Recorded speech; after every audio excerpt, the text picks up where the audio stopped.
We start with the revival of Jimmy G. We thought this foot injury was going to sideline the king of quarterback wins for the year. We were wrong. Terminator-esque move. Jimmy G says, I'll be back maybe. He didn't really say it, but I was going to do a Schwarzenegger impression. Then I bailed on it. Brew, there's other news. Kyle Shanahan always pouring cold water on everything. Yep. But this is his quote. It's a tweet. Still going to be a big recovery. There's that way outside chance of return late in the playoffs, but just an outside chance. Not real optimistic about it, but never rule it out. I mean, smart. Smart. Come on. It's the smart thing. The Cowboys would have been like, he'll be back in 2 weeks. Right. That's right. We're ready. We go win the Super Bowl. Yeah. So I like this. Mm-hmm. But what I don't like is this, Wildes. It's not fair. Wow, so? It's not fair that after all of the negativity that Nick has spewed about Jimmy G, after all of the insightful and enlightening graphics that he has just dismissed out of hand, all of the shade he has thrown at Jimmy G. Yeah. And Jimmy G is going to come to his rescue. Jimmy G is going to save his Super Bowl pick. It ain't fair. God is smiling on you, my man. You must be living right. You must be living right. And here's the proof. Yeah, go. For Brock Purdy to make Nick's Super Bowl prediction come true, he only has to do something that's never been done in the history of football. Okay? What's that? Mr. Irrelevant leading the team to the Super Bowl or getting to the Super Bowl. All right, quarterbacking in the Super Bowl. But Jimmy G, what does he have to do to make Nick's pick come true? Oh, something he did 3 years ago. Yeah, true. Something he did 3 years ago. I'm so surprised. Something he almost did last year. All right, so Nick, so here's the deal. You're blessed, my man. You're blessed. But, You're there is a reason that before Jimmy G got hurt, the Niners had about the third best odds to win the NFC. They and the Cowboys were very close. And the fourth or fifth best odds to win the Super Bowl. Again, they and the Cowboys were very close. And after he got hurt and we said he was done for the year, the odds changed to where, they were third and fifth. And then today, when it's like, he might be back. Did they No, they stayed third and fifth. That wasn't built in, like the Vegas thinking that Jimmy G would He didn't expect you to know that. So I'm not certain because Jimmy G, as Kyle Shanahan said, maybe he's back, maybe he's not. It doesn't change the Niners' fortunes much at all. Because what we have seen, and what I'm really surprised by is that he still has fans left.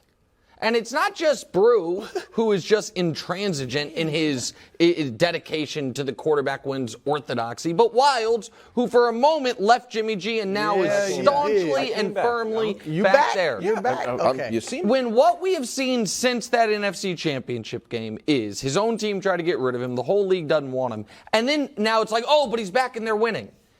They've won 6 games with Jimmy G.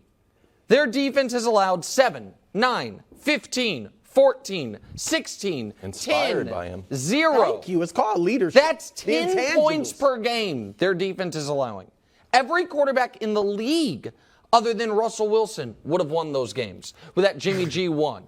Don't they average 26 points a game with Jimmy G? There has not been a single game this year that you're like, Jimmy G won it for us, and that's what you argue he does for them. So am I fully confident that Brock Purdy is going to be baseline competent? I'm not, because he is a 7th-round rookie. But what we have seen from the Niners to go on deep playoff runs, we can show you Jimmy G's numbers. You don't even have to be baseline competent. In his 4 playoff wins, he's been awful.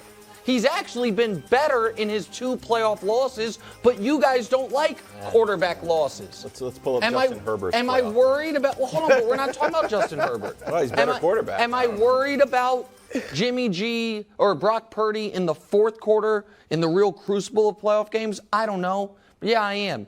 Do I think he's going to be worse than Jimmy G in the 4th quarter of playoff games? Unlikely. We could show you that too, because Jimmy G is the worst 4th quarter quarterback in the playoffs ever. The worst ever.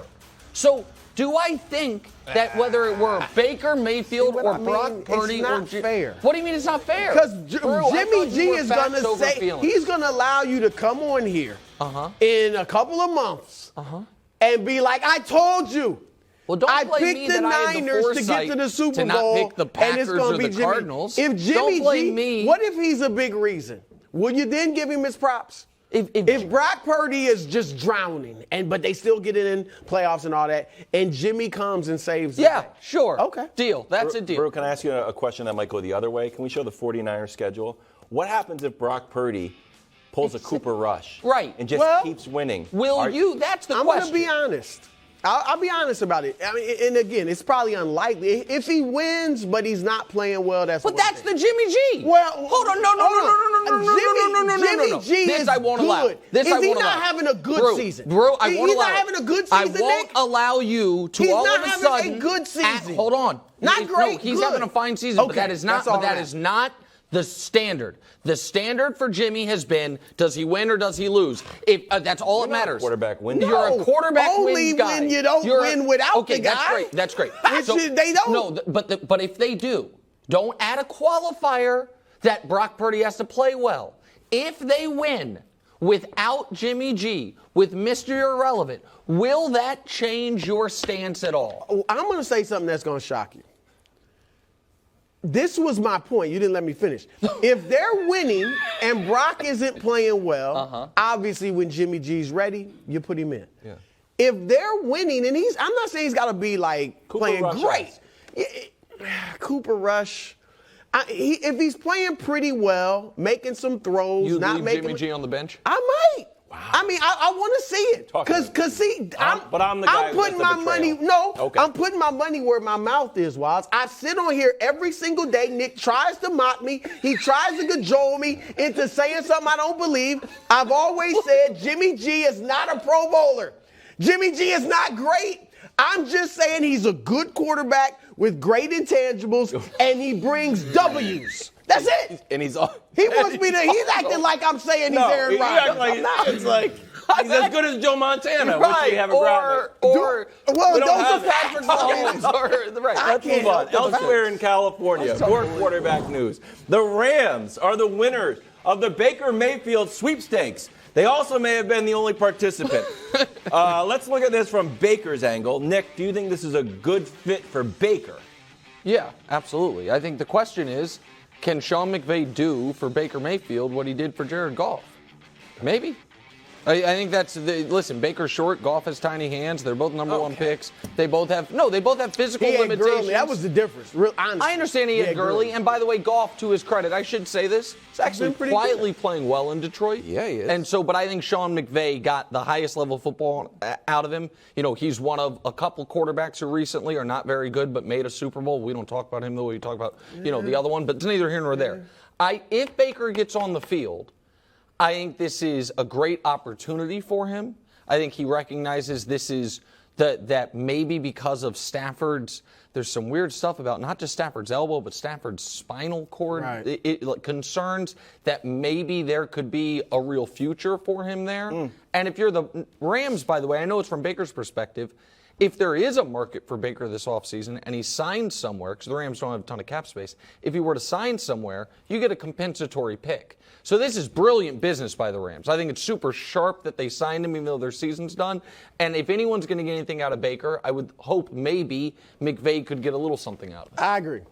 I think it's a great landing spot for him. McVay, as you said, can work with quarterbacks. And if he's there next year, remember, what have I said? Best case scenario for Baker, go somewhere, sit behind a veteran. So he sits behind Matthew Stafford, assuming he's healthy. Sure. Learns for a year. Obviously got McVay as well. And then maybe the following season he goes somewhere and gets a chance to start again. So Did you see the report that he might play on Thursday? It's out there that he might play. Do you like it? No. I think it's possible. I think it's possible he plays, but he shouldn't. Because there's genuine excitement about him going to the Rams. Yeah. Tyler Higbee, one of his former teammates from Oklahoma, is a lineman there and had a quote. The offensive and defensive coordinators have been like, they're excited. And there is legitimate excitement about bringing in Baker Mayfield just because he's a number 1 pick. He won a playoff game. Let's see what we can do. Because it's Wofford and Bryce Perkins. Right. And if you play him Thursday and he doesn't play well, which would be likely, right? Like, yeah. Then all that excitement is gone immediately. Of course, but the other here's so the other. let him. What do you get? A week and a half before the next Whatever game? it is, he's not playing Thursday. And can I just make a media point for a moment? A media point. Yes. Sure. Because there is so much water carrying in sports media right now of people reporting things they know not to be true because they were given it by someone that'll help them out in the future. We're going to talk Von Miller in a moment. Everyone knew Von Miller was seriously injured. And then it was like, oh, no, he'll be back in 3 weeks. And then it comes out, no, actually, he's seriously injured. I had to listen for 2 years that one of the reasons you can't sign Colin Kaepernick is, well, it's going to take at least 3 weeks for him to pick up any system, for him to do anything. And now Cap's been out of the league long enough when a guy gets hurt like Jimmy G, he doesn't even get brought up, and that's fine. He's been out of the league too long. But now that's not a factor here. It's like Baker Mayfield met Sean McVay 6 hours ago at a Chick-fil-A at LAX, and he might play on Thursday. Give me a break. Like, it's just total. I've heard for so long, like, can't bring this guy in. It's going to take him, he's got to learn a new language. Like, in that playbook, that offense, the terminology. It's like, yeah, Baker might play tomorrow. Give me a break. Can I give some media criticism as well? Sure. I was going to do the Von Miller thing, and you jumped all over it. Within your take. So, hey, other news, Von Miller. I'm glad you went there. Turns I'm out glad you went there. he underwent season-ending ACL surgery. Season's over. Not great. We'll go back to Nick. He did the news read and the answer. He's going to be excited. I'm not excited. I mean, I know you're human. You hate that he's hurt, but yeah. How big of a deal is It this helps. for your favorite team, the Buffalo Bills? Listen, I feel sick for Von. Everybody loves Von, and I'm not excited about it at all.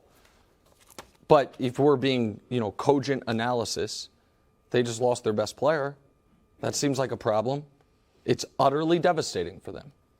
And if I told you, after they left the field beating the Kansas City Chiefs, that over the next month and a half of football, Josh Allen would go from 17 touchdowns, 4 picks, to 8 touchdowns, 7 picks. Pass rating dropped by 30 points. The offense would not look overly impressive one single time. They would lose a few games, and they would lose Von Miller for the season. Would you say, well, that sounds like the worst case scenario? And that is what's happened. So, I mean, Von is a future Hall of Famer, one of the best players of his generation in his spot.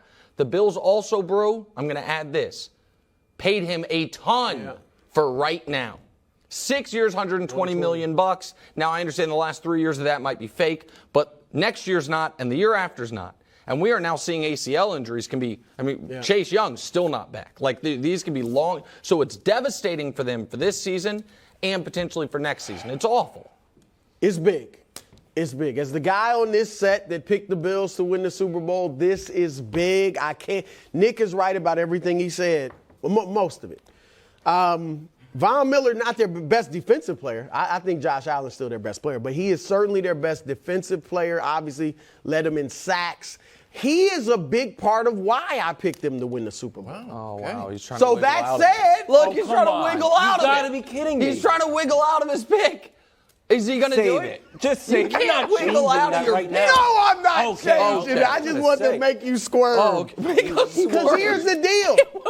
We're not invested in Was it. Von Miller there when they had the Chiefs beat with 13 seconds to go in regulation a year ago? No, he was with the Rams. But if he was was Von there, Miller there 2 years ago when they went 13-3? No. So my point is I'm still rocking with the Buffalo Bills to Nick's dismay, even without Von. The door has been cracked. No, I know we have to break, say. but you know what's happened? Brew, in the last 48 hours, has reminded the audience, I was born at Cincinnati General Hospital. And, not born, I lived there.